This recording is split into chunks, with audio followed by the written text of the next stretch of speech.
Mallorca, Real Madrid, 31e journée de la Liga. Un match qui s'intercale entre la double confrontation de Ligue des Champions face à Manchester City, juste avant aussi le Classico qui sera le prochain match de Liga. Pas le match qui hype le plus, si on peut le dire ainsi, de ce mois d'avril, Jota, mais il n'en est pas moins important. Ouais, match très très important parce que comme tu l'as dit, match de Liga juste avant le Classico et les deux équipes pour le coup jouent deux clubs qui vont se battre également pour le maintien. Le Barça se déplacera à Cadiz et nous donc à Majorque et c'est forcément des matchs coup près. Il reste plus que 8 journées si je dis pas de bêtises, donc ça va forcément être des matchs tendus où tout le monde joue sa peau, tout le monde va tout donner et ça sera loin d'être facile, surtout entre deux matchs de Ligue des Champions, surtout avec l'objectif que sera la Ligue des Champions la semaine prochaine. Donc forcément, il y aura beaucoup d'enjeux, ça sera tout sauf simple et forcément également perdre des points avant le Classico pourrait remettre un petit peu de piment en Liga et je pense qu'on en a tous pas envie du tout. Mm. Et avant d'enchaîner, je refais la petite pub, hein. Mercredi soir, Manchester City, Real Madrid, ce sera commenté en direct sur la chaîne YouTube de Real France. Donc, n'oubliez pas le rendez-vous et soyez avec nous, on va bien s'amuser. Bon, parlons un peu plus de Mallorca. Tout d'abord, une équipe qui est 15e de Liga aujourd'hui, comme tu l'as plus ou moins dit déjà, ça se bat pour le maintien. Ils ont quand même 6 points d'avance sur le dernier relégable, donc ils ont quand même un petit matelas mine de rien. C'est une équipe qui vient de s'incliner en finale de Coupe du Roi face à l'Athletic Club au tir au but. Dans quel état d'esprit tu les imagines après cette finale?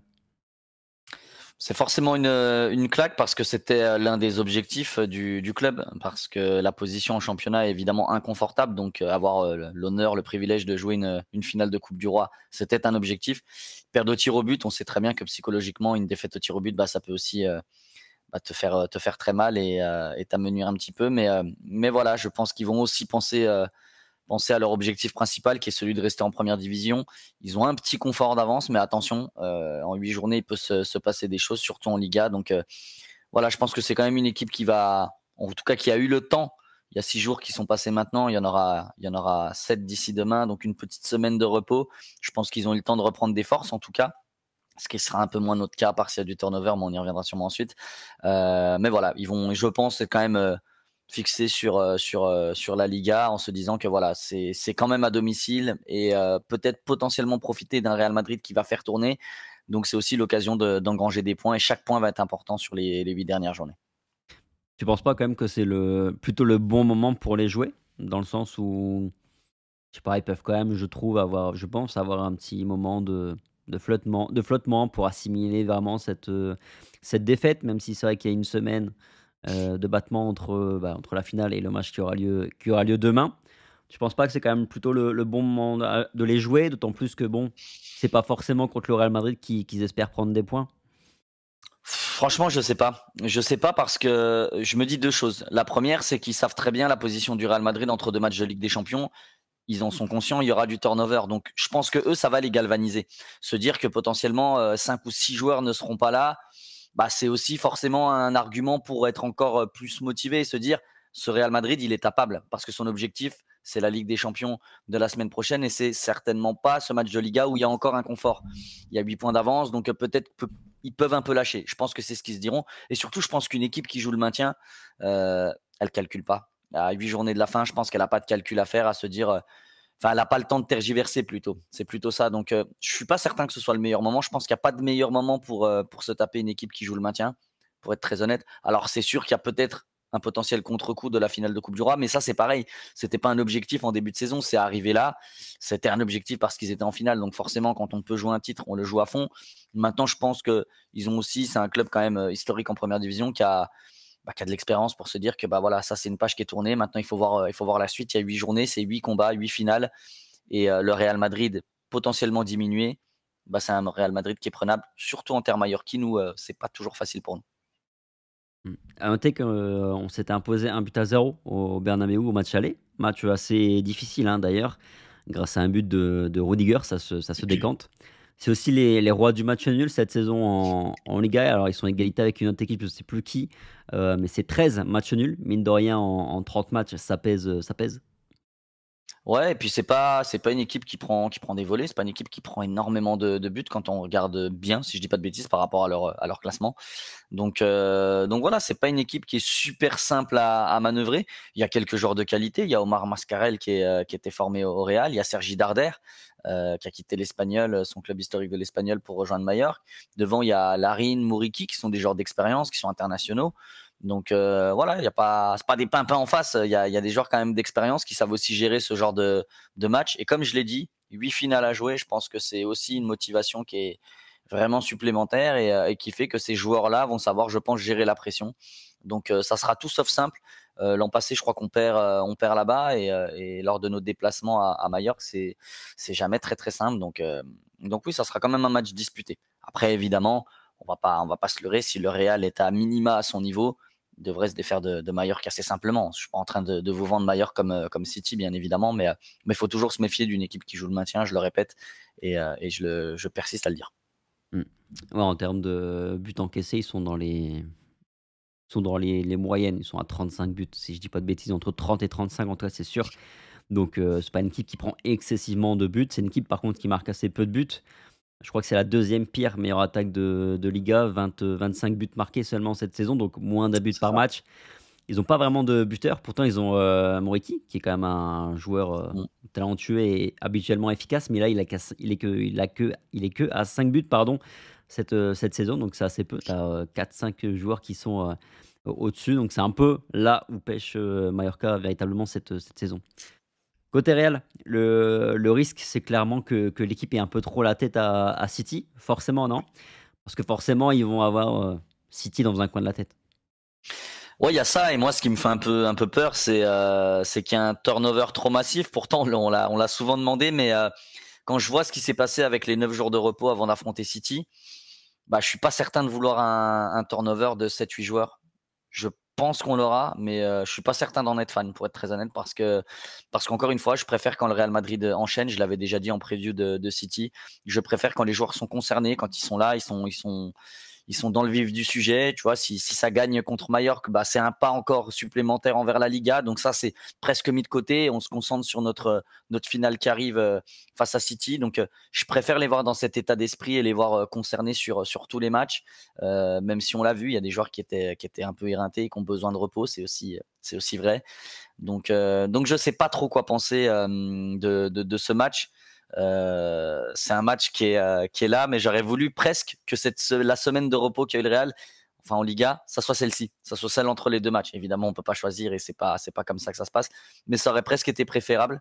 Mais voilà, j'espère en tout cas qu'on n'aura pas trop la tête à City, ou alors s'il y a un turnover massif, bah, que voilà, les joueurs seront vraiment reposés pour la finale, enfin le quart de finale, mais qui est une finale la semaine prochaine, sans évidemment passer à côté de ce match face à Mallorca, parce qu'encore une fois, on le répète, il y a le Classico derrière. Et si le Barça est à 5 points, le Barça qui va mieux également s'il s'impose au Classico, attention quand même, finalement, attention. Mmh. Ouais, je suis assez d'accord. Je pense surtout, en fait, qu'il y a des joueurs spécifiquement et je pense surtout à Vinicius et Bellingham, qui ont besoin de jouer, d'enchaîner, en l'occurrence. Donc moi, je pense qu'il faut faire tourner quand même, finalement, je pense. Sauf 2 joueurs, Vinicius et Bellingham, mais je pense que parce que je pense qu'ils ont besoin de jouer et de faire un bon match idéalement, les 2. Pour le reste, Tchouaméni, ça peut jouer parce qu'il est suspendu pour le retour face à City.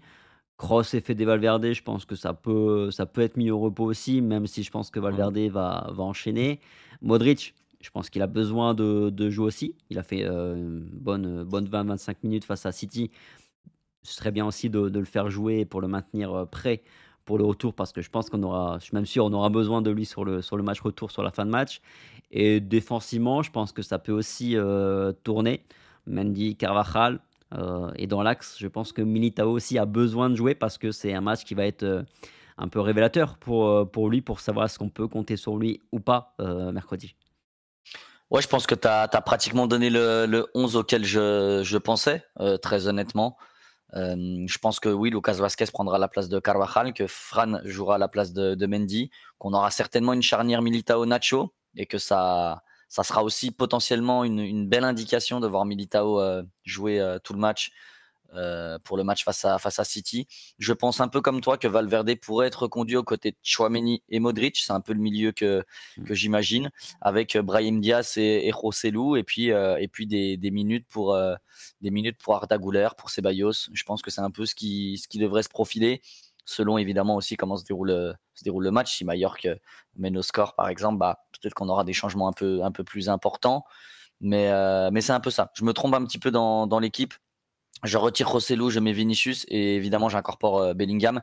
Mais on m'a compris dans l'esprit, c'est un peu ça. Je pense qu'il y aura quand même ce turnover dont tu parles, avec le maintien, je l'espère, de ces 2 joueurs-là, parce que je pense comme toi qu'ils ont besoin d'enchaîner, même si on les a vus fatigués sur le match face à City. Je pense qu'eux ont besoin justement de rythme pour pouvoir s'acclimater et enchaîner les matchs à haute intensité.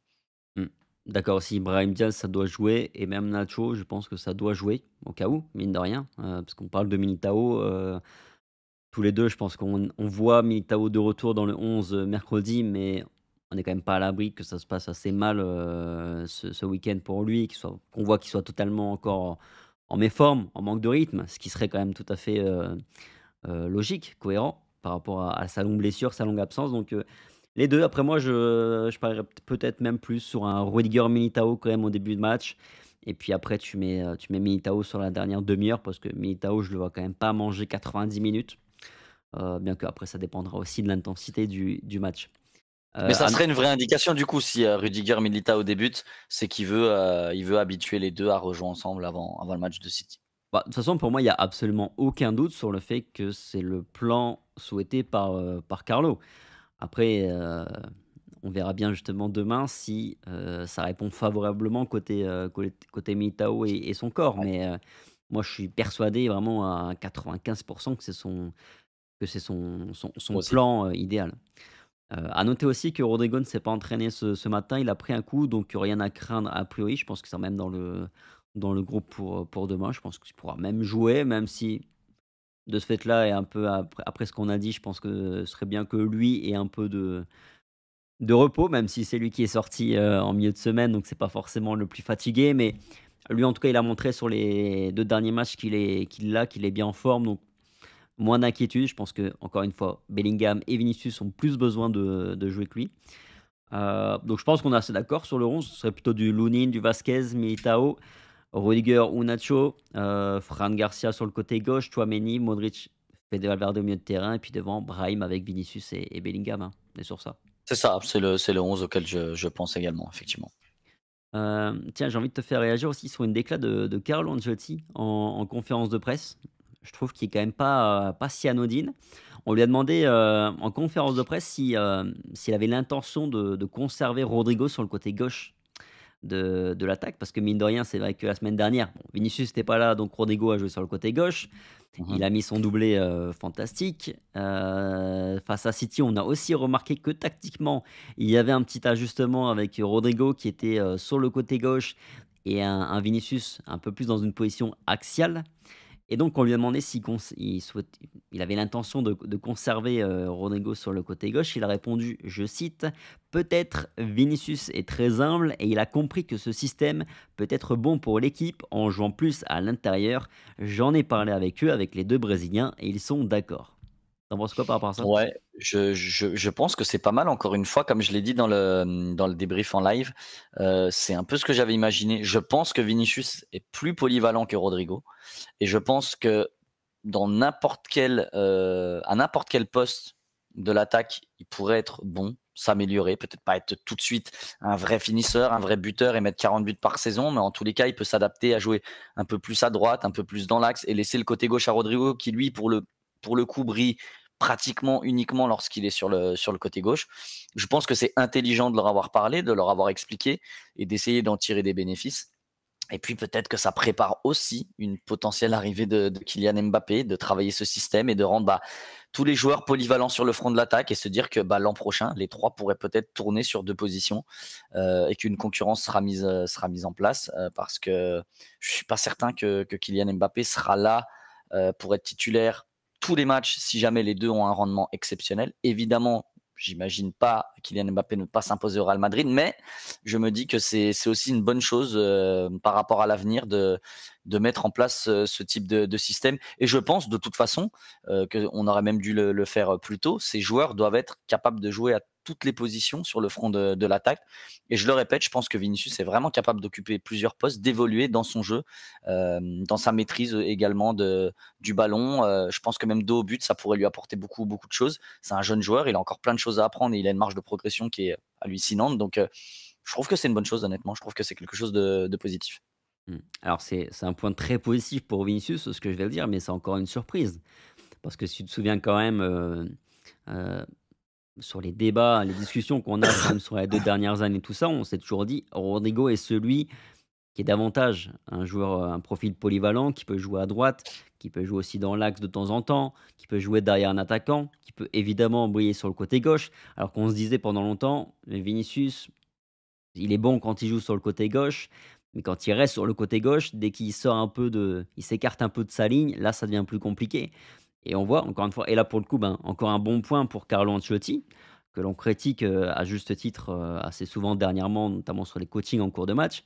Mais c'est vrai qu'on s'était dit aussi en début de saison, attention, tu bouges Vinicius qui est ton meilleur joueur offensif, ta meilleure arme, tu le mets dans un nouveau inconfort parce que tu le mets dans une attaque à 2 alors qu'il était bien plus brillant quand il jouait sur le côté gauche. On disait: «Bon, c'est un peu étonnant, mais en même temps, ça peut servir à Vinicius sur les années à venir».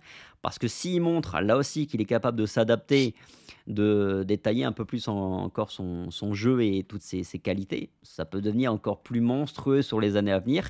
Et c'est vrai que sur les dernières semaines, en tout cas, je l'avais noté aussi, je ne sais plus sur quel match, où Vinicius était très axial et très intéressant dans les appels et tout qu'il faisait.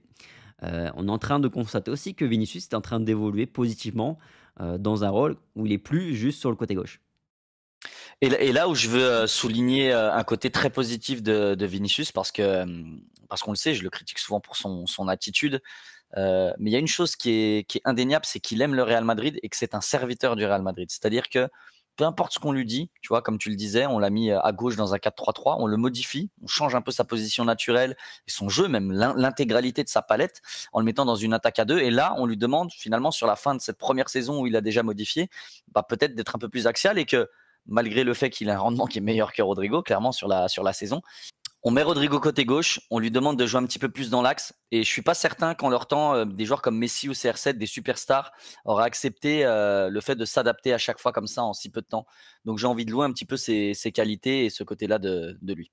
Ah non, effectivement, tu as raison de louer ce point sur Vinicius, de louer cette, qualité-là.